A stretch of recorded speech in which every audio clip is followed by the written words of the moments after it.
Broadcasting live from the Business Radio X studios in Atlanta, Georgia, it's time for Buy a Business Near Me. Brought to you by the Business Radio X Ambassador Program, helping business brokers sell more local businesses. Now, here's your host. Welcome to another exciting and informative edition of Buy a Business Near Me. Stone Payton here with you this afternoon. This is going to be a fantastic episode. Please join me in welcoming to the program exit coach, business broker, and advisor, Joe Pergolizzi. How are you, man? I'm great, Stone. Nice to talk with you. Well, we are delighted to have you on the show. I've got 1,000 questions. We won't get to them all, but before we go there, let's give the folks a little bit of a primer, mission, purpose. What are you and your folks really out there trying to do for people? Yeah, it's a great question. I put it succinctly, for the business owner, we create life-changing events for them. There's a lot of sweat equity that goes into building a business, and there's a lot of appreciation that can get built into it. So, that's sort of their victory lap when they exit a business. And for some business owners, it's actually a sigh of relief, as we all know. And then for the buyers, that's their next big opportunity. The buyers are on the hunt. And so they're looking for a business that has inherent value and they want to scale it. So, we work both sides. And again, we like to say we create life-changing events, and we also help people hunt for their next big opportunity. So let's talk about time and timing for a moment, partially because I think our listeners will benefit, but also, some of this kind of content is really helpful for me. My business partner and I, we've got a good business.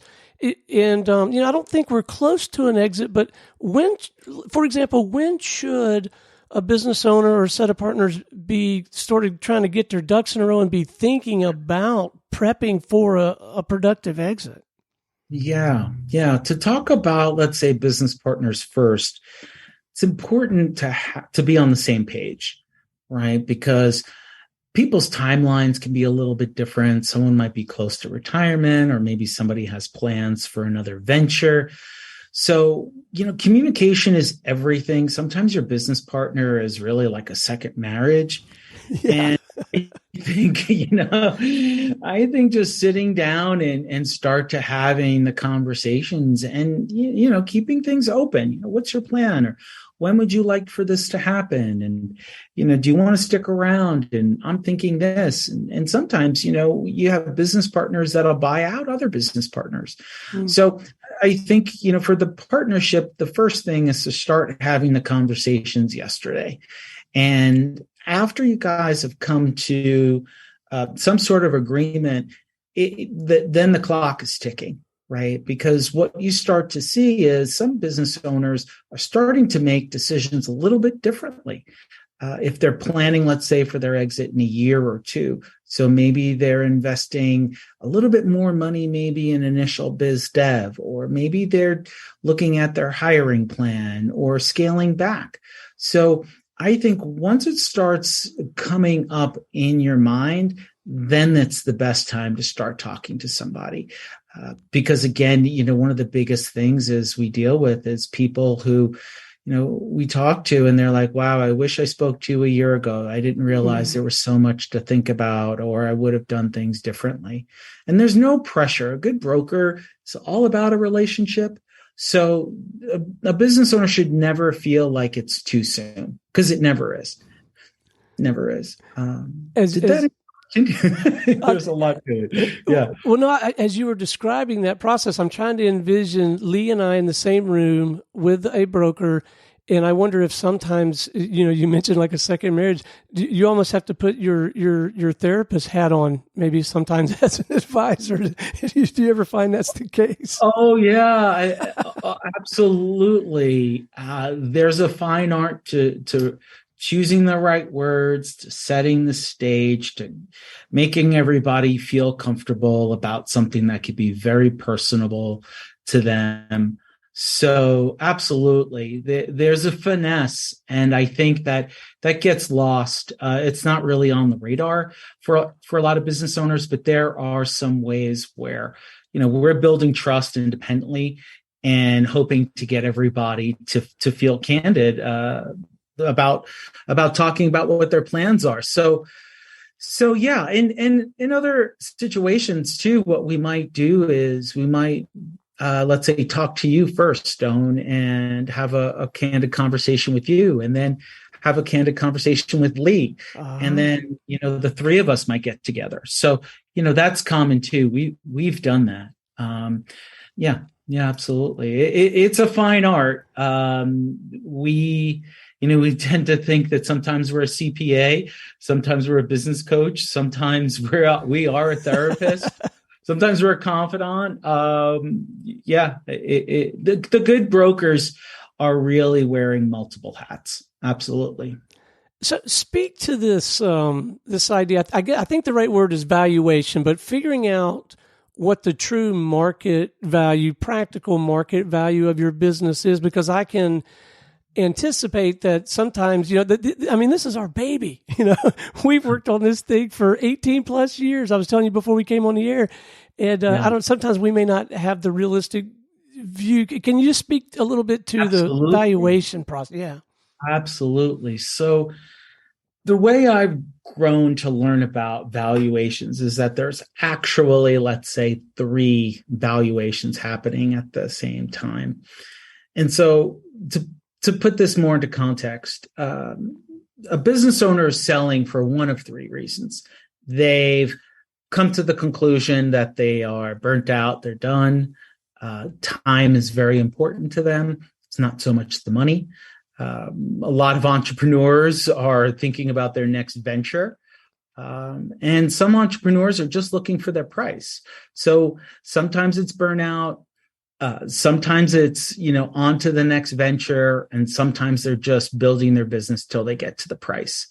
Now, on the flip side, the market is the second sort of valuation. The market speaks. We always say that.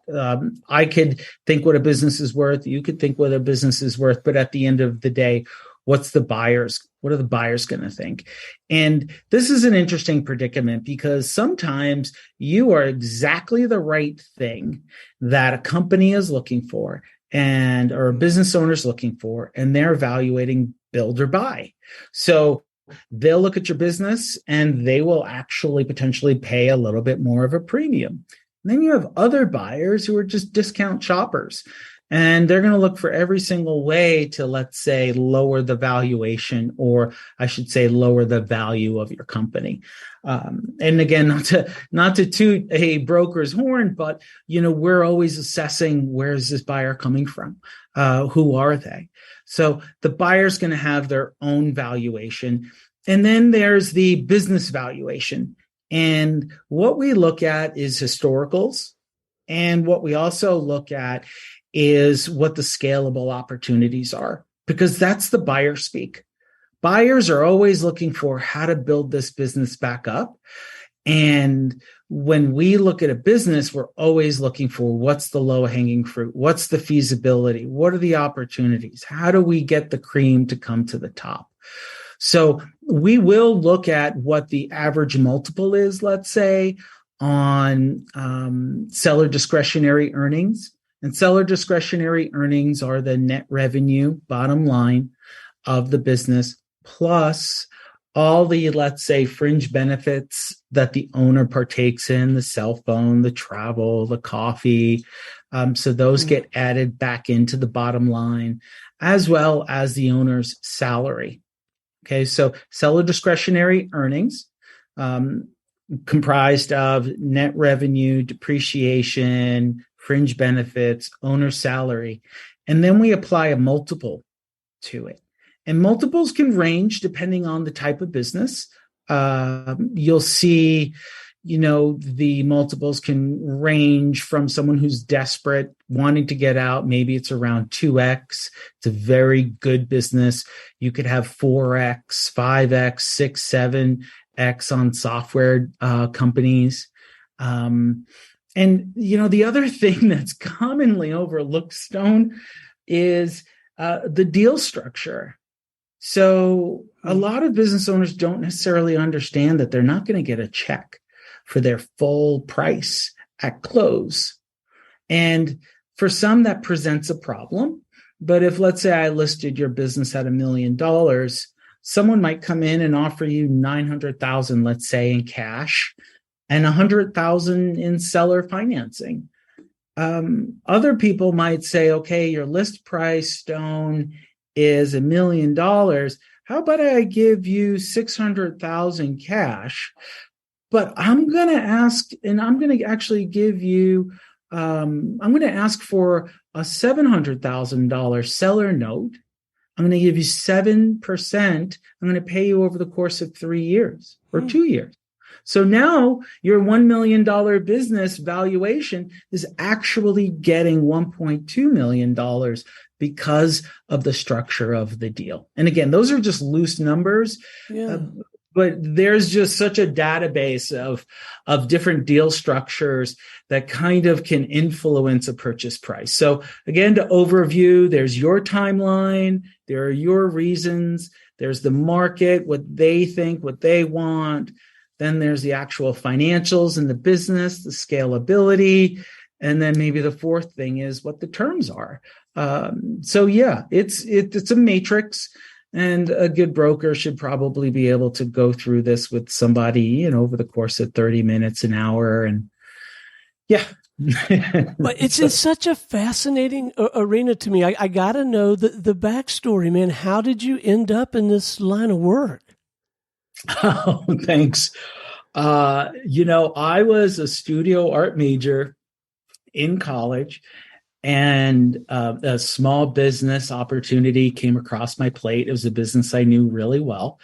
And I think my parents understood that I was a struggling student. And back in 1994, they lent me $15,000 to buy out this business. And I put my heart and soul into it. And it made $30,000 its first month. So I knew I had something. And then about 5 years later, I sold that business. So I had my first exit when I was around 26. And then, I waited around. I knew what opportunity felt like. And I started a food franchise. And, when I had that franchise, I was so fortunate. I had a great mentor, the late Ira Knotson. I always say his name incorrectly. I'm looking at a picture of him. And Ira wrote the book on how to buy and sell your business for Entrepreneur Magazine. And I learned so much from Ira. He was such a salt of the earth guy. And, you think business at a certain high level is all this polish. It's really not. It really is a little scrappy at the end of the day. And Ira taught me quite a bit. And, just life experience, dealing with, big companies. I've worked with Apple, Steve Jobs. I've worked with Burton, Airbnb, and just to better understand everything from the first-time entrepreneur all the way up to the biggest companies in the world. What's the fabric? What are the makeups of the people? And I had probably just enough confidence to think I could do it at a certain point in my career. And then, you take the leap. I'm learning every single day. What I know today is very different than my approach 4 years ago. I think, like you said right before the call, we're always learning. So yeah, I've had the colorful career and really, really fortunate. You can only connect the dots going back, as they say, not forward. Yeah. So you mentioned, in my words, you're working both sides of the equation. You work with buyers and sellers. How does the whole so I know you're helping sellers get ready to sell and do well, but how does the whole sales and marketing thing work for you? Like, how do you get to write new business and help folks? What is that? That looks to me like it would be a real challenge. Are you talking about finding businesses to help sell and also find buyers as well? Yeah. Particularly Yeah. finding buyers, I would think would be tough. But yeah. Oh, wow. There's so many buyers. Oh, okay. All right. I have exponentially more buyers right now, and then I do have sellers. There's these are my formulas I'm giving out. There's three types of entrepreneurs. There's the pioneer, let's call them the artist, the people that have the creativity. Then there's the guy that's into systems and scaling, and then there's, let's say, the expert who knows how to turn around a business that's failing. And you'd be surprised, the artists are really in the minority. And there's so many people who are scalers who are on the hunt that don't possess the creativity, the artistry, the passion, but they understand operations.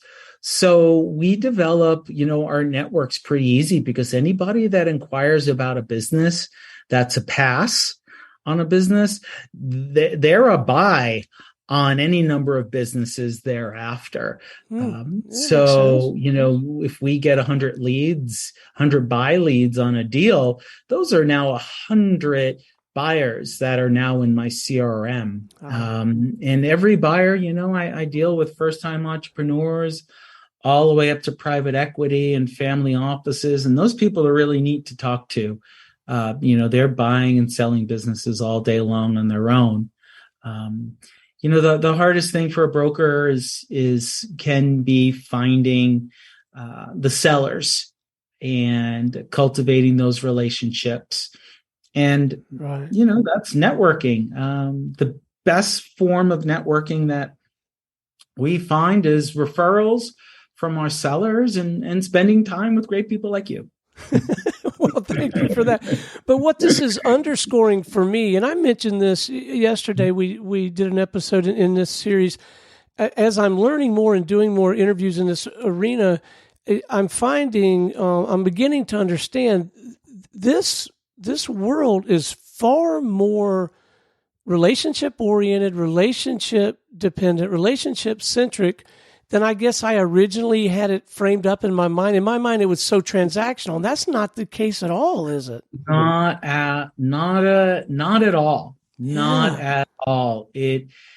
There's so much we have to know and understand. It's well beyond an MBA. But at the end of the day, like we said in the beginning, it's somebody's baby. And the good brokers, I think, have some form of, let's say, like moral responsibility to do the right thing for everybody, because it's the gravity of the situation is a big deal. And we have to be able to invest in people. That has to be a genuine relationship. And there's a lot a seller doesn't know. They don't know what they don't know. And we have to tread lightly because there's always curveballs. And sometimes we're a firefighter. And the more transparent, the more trust we have, the more trust there is in a relationship, the easier it is to overcome the unexpected. So it's both. I think there's an ethical or moral component to our work, because it is someone's perhaps, family wealth, lineage. We could be creating generational wealth, and how great is it? How great is that? But it also is for the preservation of the deal, looking out for everybody's best interests.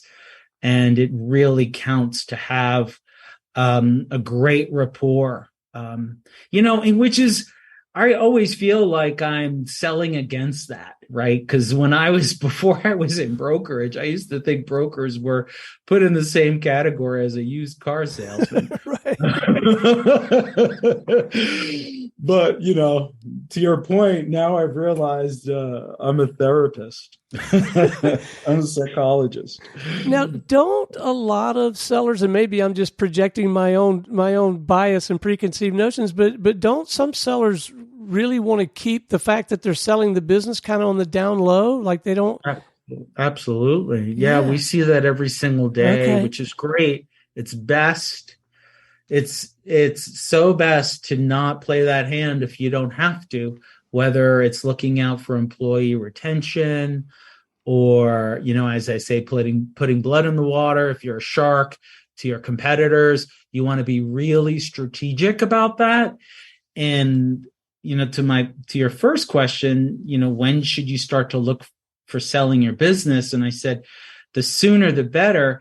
And that's because a broker then has time to assess the targets, right? To have conversations with the sellers to extract as much information as possible. My food franchise that I sold, I thought someone who was Italian was going to buy my pizza franchise, and it was someone from Sri Lanka. Who knew? So, to answer your question, it's always best to just hold those cards tight, consult with a broker you trust, have a strategy around that. Sometimes it doesn't impact a business at all, because potentially you have, the next CEO or operator in the business.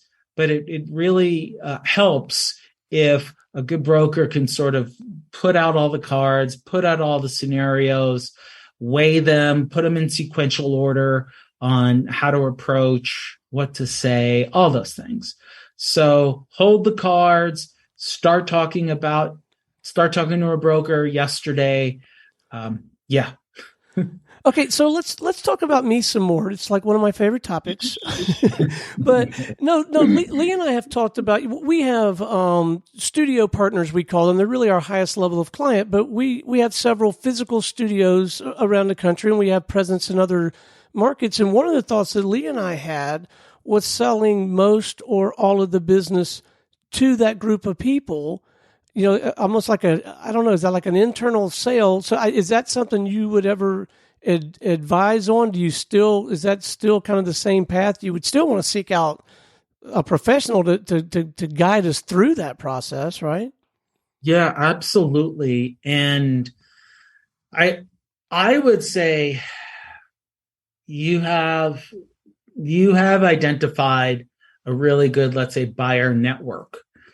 And the strategy that I would impose there would be learning more, let's say, about your top 5. Which ones do you have the best relationship with? Mm-hmm. Which ones have the best upside to?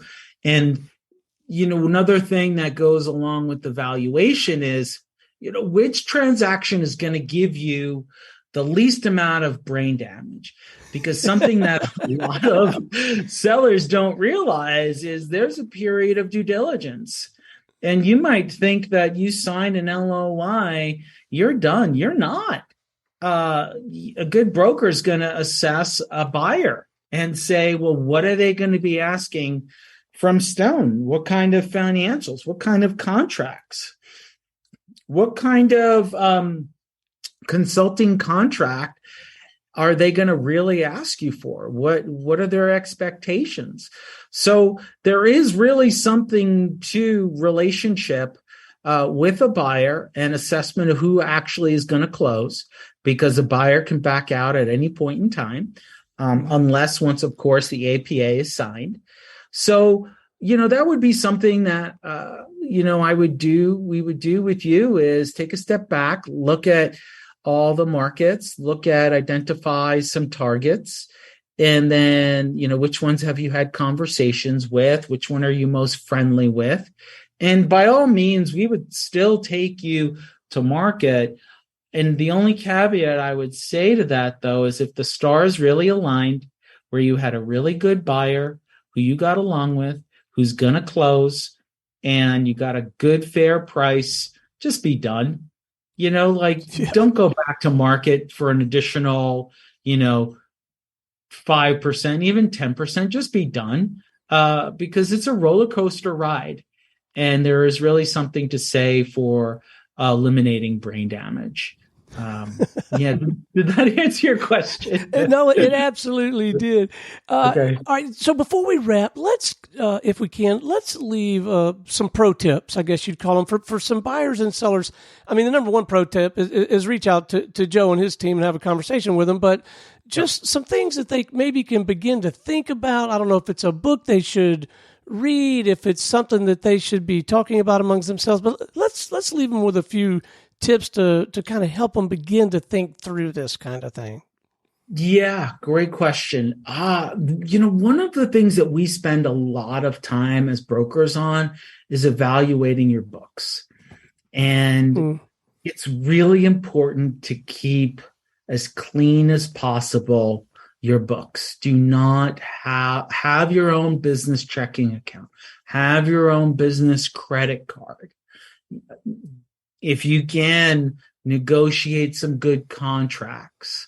That's first and foremost. Just make sure there's a clear delineation starting today with your books between personal and business. Get separate business accounts. Do not commingle two businesses under one account. Do not. That is just a nightmare. And talk about due diligence, you're going to run into a lot of problems. So books are first. The second, I think, is working on your mindset. Do not be fixed either on a price or who's going to buy your business. Leave that up to the professionals. So many people get in their own way. So start having a flexible mindset. The third is, it just escaped me. Give me a second. Understand what your motivations are going to be. How much gas do you have left in the tank for something like this? What kind of price would you like for your business? Is something a little bit more attractive? Do not wait to sell your business if revenues are good.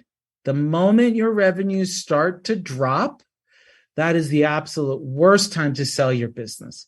Going level on your revenue is fine.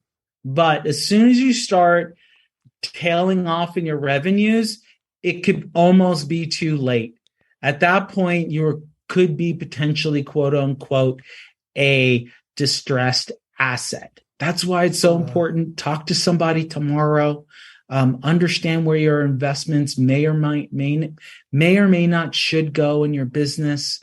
Those are the big high level things, mostly around numbers, some around mindset. And yeah, I could talk for hours, but those would be sort of the main things to think about. A book, maybe even going back in your own mind and thinking, why did I start this business in the first place? Write your own book at that point. One of my favorite books, though, of all time is, I believe it's How to Grow a Business or How to Start Your Own Business. It's a short book. I read it some 25, 30 years ago. Do I have it on my shelf? I do have it on my shelf somewhere. Maybe reading, how to start a business book, beginning with the end in mind, playing little mind tricks on yourself like that to start really understanding what you've built, what do you want out of it. Yeah, I'm a big fan of reflection, if you can't tell. Well, I can. And I'm so glad that I asked the question because I think these are absolute pearls.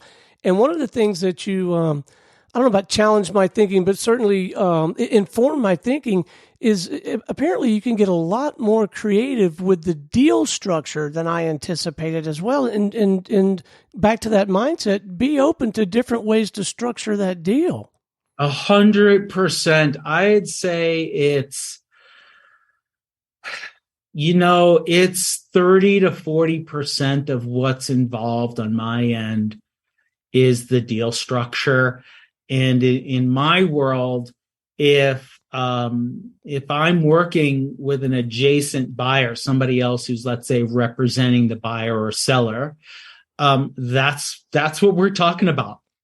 What deal structure do we need to get this deal done? How much cash does the buyer have, or how much cash does the seller want? We always start there. And all of a sudden we could throw down the equity card, where equity could be a real good insurance policy for a buyer if they know a seller wants to stay involved, because then they're sort of still confident in their business.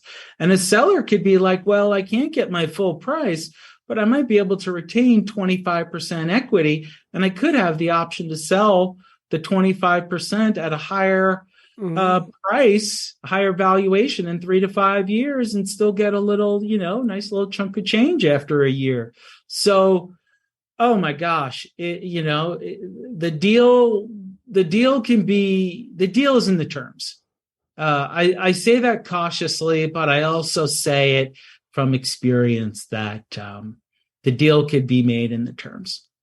Oh, man, this is great stuff. I can't thank you enough for investing the time to visit with us this afternoon. This has been an inspiring, informative conversation. You really have stimulated my thinking. I want to make sure that our listeners, if they'd like to reach out and have a conversation with you or someone on your team, let's leave them with some coordinates, whatever you think is appropriate, a website, a LinkedIn, whatever works for you. But I want them to be able to connect with you.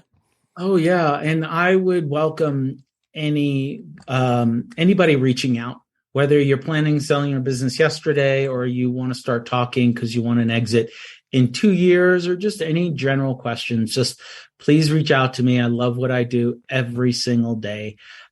First and foremost, you can find me on LinkedIn. It's Joe Pergolizzi. The way you spell my last name is P as in Peter, E as in Edward, R as in Roger, G as in George, O as in Oliver, L as in Larry, I as in Ivan, Z as in Zebra, Z as in Zebra, I as in Ivan. So you can find me on LinkedIn at Joe Pergolizzi. I'm not the doctor. So there's a doctor in Florida. I am I'm the exit coach and business broker. Or if you want to email me, it's simply J Pergolizzi, which I just spelled out a moment ago. So J Pergolizzi at websiteclosers.com. Well, thank you again, Joe. This has been fantastic. You're doing important work, man, and we really appreciate you. Thanks so much for the opportunity, Stone. I'm glad I could be of service to you and your listeners. All right. This is Stone Payton for our guest today, Joe Pergolizzi, and everyone here at the Business Radio X family, saying we'll see you next time on Buy a Business Near Me.